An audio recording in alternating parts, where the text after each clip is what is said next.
Hi everyone. In this video we're going to continue talking about association between two variables. Okay? Specifically, we're going to start with two categorical variables. And so last time we looked at a contingency table in general. We looked at what a contingency table was and how we can sort of extract information from that contingency table. Now we're going to look at some special properties that I could be interested in with an association between categorical variables. When looking for association, we may actually look for a lack of association between two variables, and we call that independence. Okay, if one variable is independent of another. Independence says that the outcome of one variable has no effect on the outcome of another variable. This is especially important in the sort of statistics world. Later on in the course, we'll actually do some statistical inference that's looking for association or independence or lack of association in a table, but we're actually going to use inferential methods to try to come to a conclusion.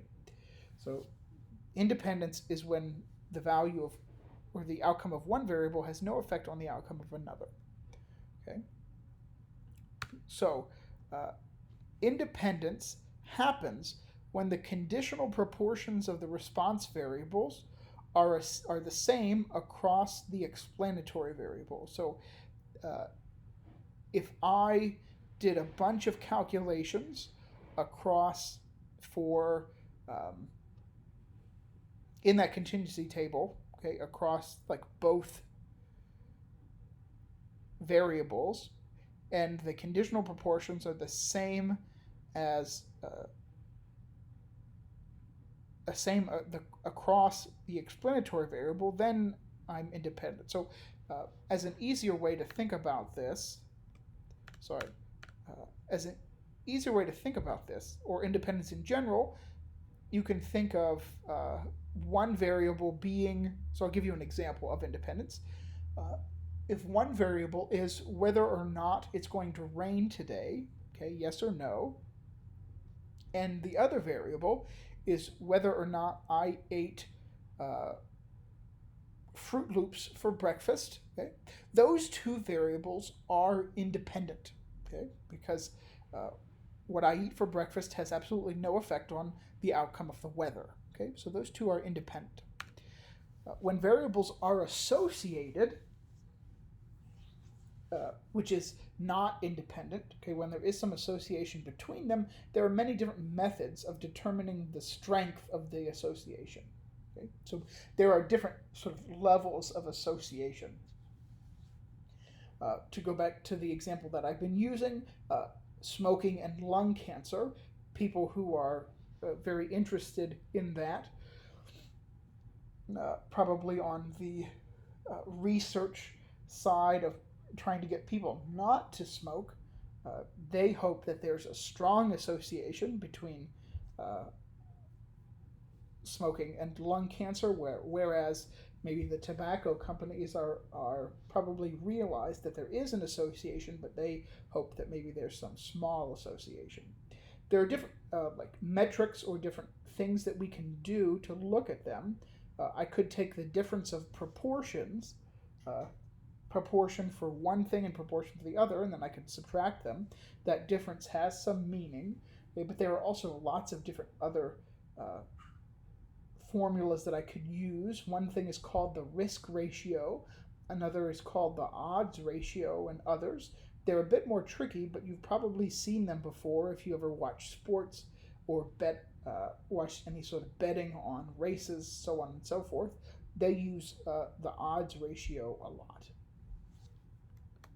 Okay, so association between, that's pretty much all we can do with the association between two categorical variables, but we can do a lot more, as always it seems, with quantitative variables, again because they have units and we can tell differences, so on and so forth.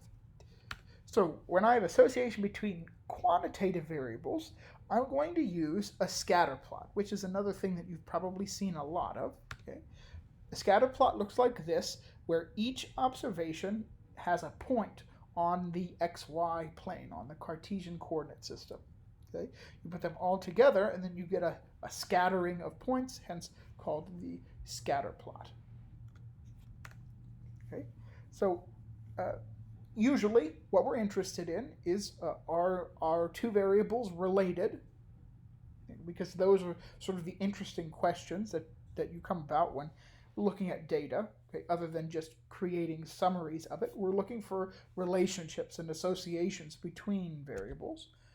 Okay, there's a lot more that we can say here, other than whereas if you compare with categorical variables, all you could really do is look at some proportions and maybe make some statements. Okay?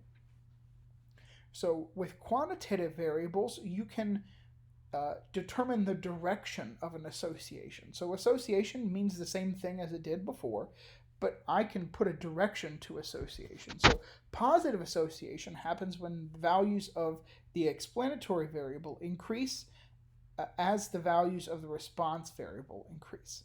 Okay, so as x increases, y increases, and so you see that with the scatter plot I'm showing you there. Okay, that's a scatter plot of caret and color together from the diamonds data set that you used before. A negative association happens when values of the explanatory variable increase, and when they do that, the values of the response variable decrease. Okay, that looks something like this. So this is a graph of engine displacement versus a highway miles per gallon for different cars. Okay, so positive association, the general trend goes up and to the right. Negative association, the general trend goes down and to the right. Okay, so there's positive and negative association. We can also talk about the strength of an association. Okay, and we can do that in certain cases. So this is important and why I have this bolded. When two quantitative variables seem to have a linear relationship, we can summarize the association or the strength with correlation. Okay, so what does that mean? When I have two variables that when I put them together, the general direction of the association or the general direction of the relationship is linear, okay, meaning that it doesn't look like it's growing exponentially or logarithmically or any other way. It looks like it's a line going straight up at the same rate the whole time. Then we can use the correlation. Correlation is a number that ranges from -1 to 1, and it can include those endpoints. Okay? -1 denotes a perfectly negative relationship.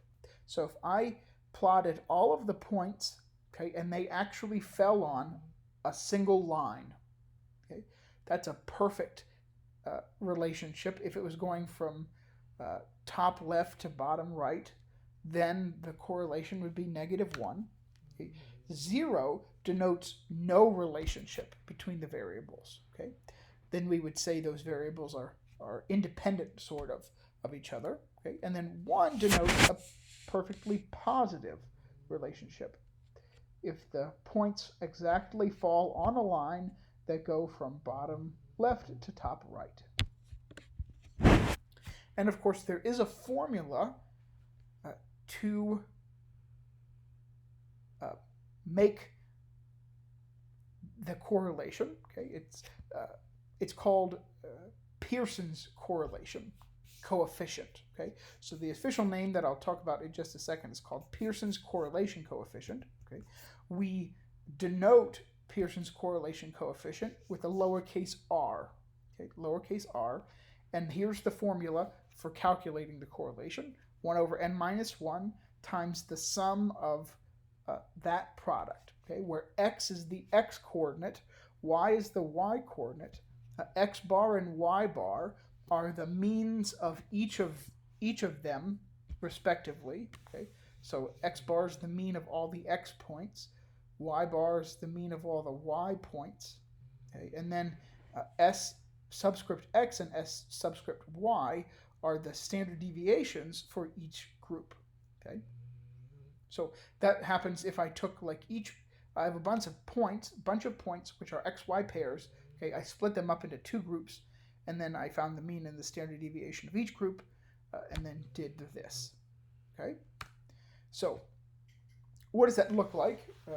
So you have the first two plots in this sort of 6-plot grid, top left and top middle. Those are the perfect linear relationships. Okay, and you'll see for R of 1, we go from bottom left to top right.